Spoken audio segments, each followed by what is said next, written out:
Et l'invité du Grand Angle ce soir, Bénédicte Magnier, bonsoir. Bonsoir.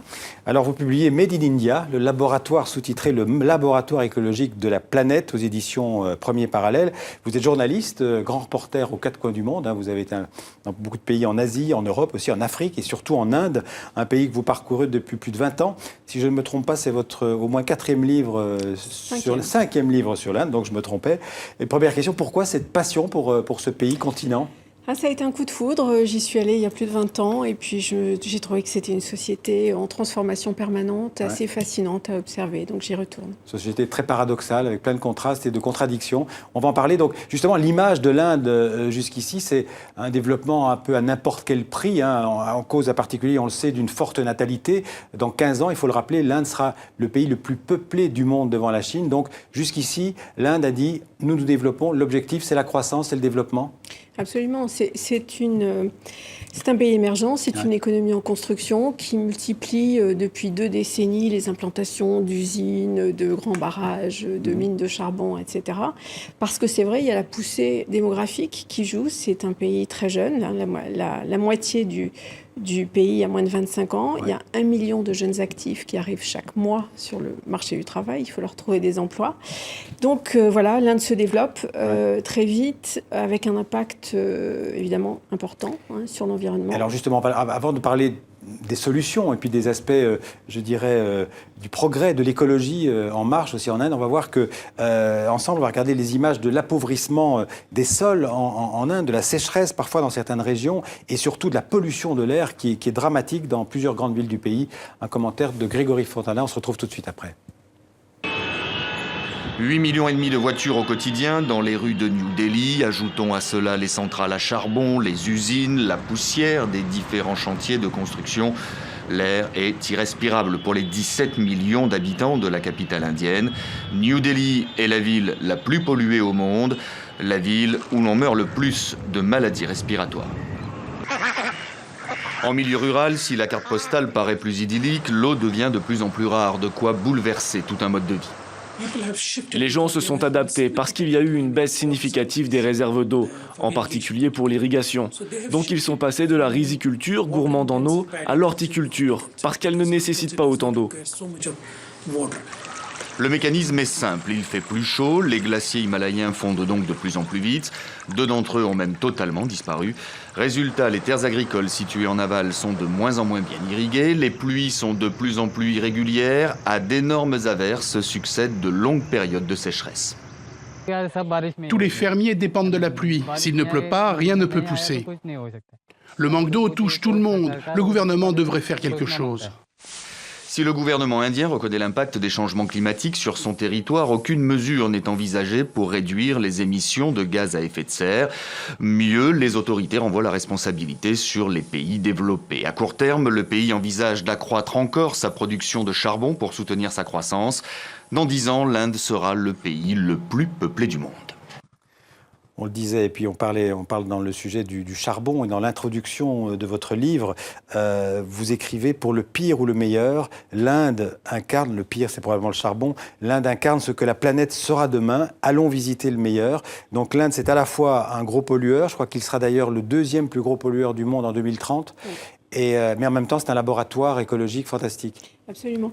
Il y a 2 choses. Il y a d'une part ce développement à tout prix qui va pousser l'Inde à doubler sa production de charbon d'ici 5 ans, donc avec les émissions de gaz à effet de serre que l'on imagine derrière.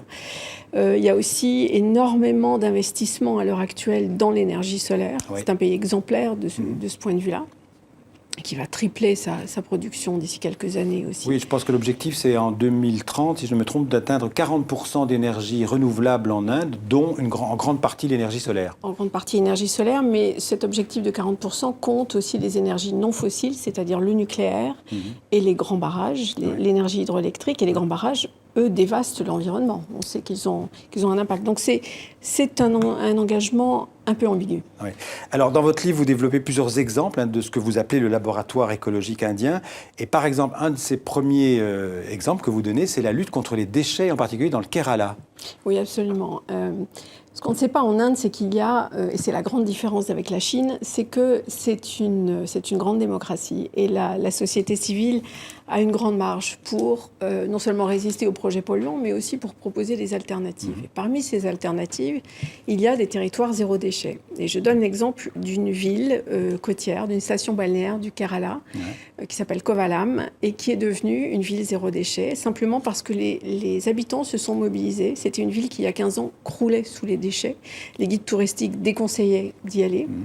Et cette ville a organisé un grand ramassage des déchets et ils ont décidé de passer à un modèle différent. Ils ont interdit le plastique.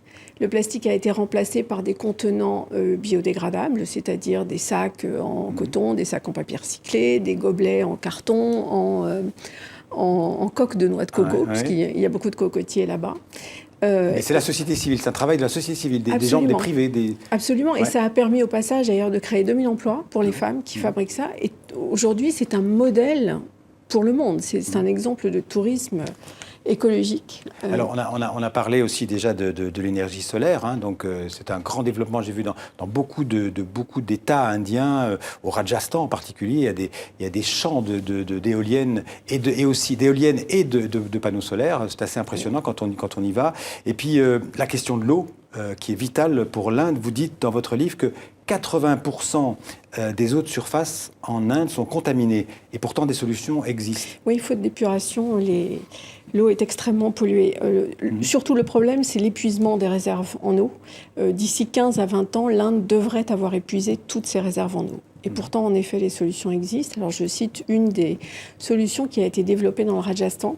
Dans un district du Rajasthan, en voie de désertification, où les puits étaient vides, où les habitants partaient parce qu'il n'y avait plus d'eau, un travailleur social a eu l'idée, toute simple, de recueillir l'eau des pluies. Donc il a construit, il a coordonné la construction d'un système de canaux et de points de captage pour l'eau. Il a suffi de 2 saisons des pluies pour remplir les nappes phréatiques à nouveau. Et de là est partie une transformation spectaculaire de cet endroit, qui aujourd'hui est un oasis agricole où les fermiers sont les plus prospères du Rajasthan, où des rivières qui avaient disparu recoule à nouveau et où 700 000 habitants, 700 000, ont quand même de l'eau à leur porte, là où ils n'en avaient plus du tout. Et c'est une solution très simple qui a d'ailleurs été reproduite dans plusieurs autres pays d'Asie. Ouais.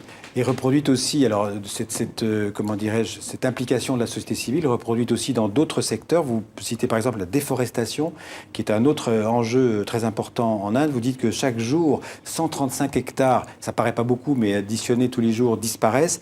Et ce sont des initiatives privées, là aussi, qui tentent de freiner ce phénomène. Oui, absolument. Il y a des ONG et des particuliers qui reboisent, qui font des opérations citoyennes de reboisement. Et ça couvre des milliers d'hectares. Là aussi, c'est à l'échelle de l'Inde. Dès qu'il y a de nombreuses personnes qui s'y mettent, il y a des résultats spectaculaires. On peut aussi parler de la Silicon Valley de l'Inde. Ça, c'est dans la région du Pendjab, je crois, qui rivalise. En fait, l'Inde est devenue aujourd'hui le pays des entreprises informatiques, de la high-tech. Oui, absolument. Il y a des startups qui rivalisent aujourd'hui avec la Silicon Valley californienne. Et d'ailleurs, les Indiens sont recrutés en masse par les États-Unis. Là aussi, ça génère beaucoup de déchets, mais il y a des opérations de recyclage des ordinateurs, des choses très organisées d'ailleurs, par la société civile aussi. On peut dire que les atouts de l'Inde, on a parlé de la jeunesse qui était aussi très très importante en nombre, mais c'est aussi un atout très fort, les femmes et les entrepreneurs. Oui, absolument. Cette jeunesse indienne qui sont finalement les enfants de la mondialisation. Il y a une vague de jeunes tout à fait inédite dans l'histoire du pays. C'est une génération connectée, informée, qui agit énormément, qui a envie de changer son pays et donc de changer la planète. Et aujourd'hui, les initiatives qu'elles mettent en œuvre pour l'environnement, notamment en Inde, sont aussi partagées avec plusieurs pays d'Afrique. Et cette défense, il faut le souligner, cette défense de l'environnement... trouver des solutions écologiques passe aussi par les femmes. Oui, absolument. De nombreuses paysannes se sont mobilisées pour transformer, pour changer leur modèle agricole, tout simplement. Et dans des zones qui, là aussi, étaient en voie de désertification, où les champs ne produisaient plus rien, elles sont passées à une agriculture naturelle, que ce soit la permaculture, l'agroforesterie, etc. Et elles ont d'abord sauvé de la faim 200 000 personnes sur un tout petit territoire. Et puis, elles ont montré au monde que l'agriculture bio peut nourrir des zones densément peuplées. Et ça, c'est un espoir pour la planète. Dernière réflexion, vous le dites aussi dans ce livre très intéressant qui montre vraiment le contraste, les contradictions que l'Inde recèle en elle-même. Vous dites l'Inde, c'est un pays qui vit en accéléré les évolutions sociales et technologiques que d'autres pays ont mis des décennies ou parfois des siècles à accomplir. Oui. C'est vraiment une terre de contraste. Oui, absolument. Ouais. Grand paradoxe, mais très intéressant à suivre. En tout cas, pour tous ceux que l'Inde intéresse, passionne, je renvoie à votre livre Made in India, le laboratoire écologique de la planète. Ça tombe bien à quelques jours de la conférence de Paris, donc aux éditions Premier Parallèle. Merci beaucoup, Bénédicte Magnier, d'être venu nous en parler. Merci.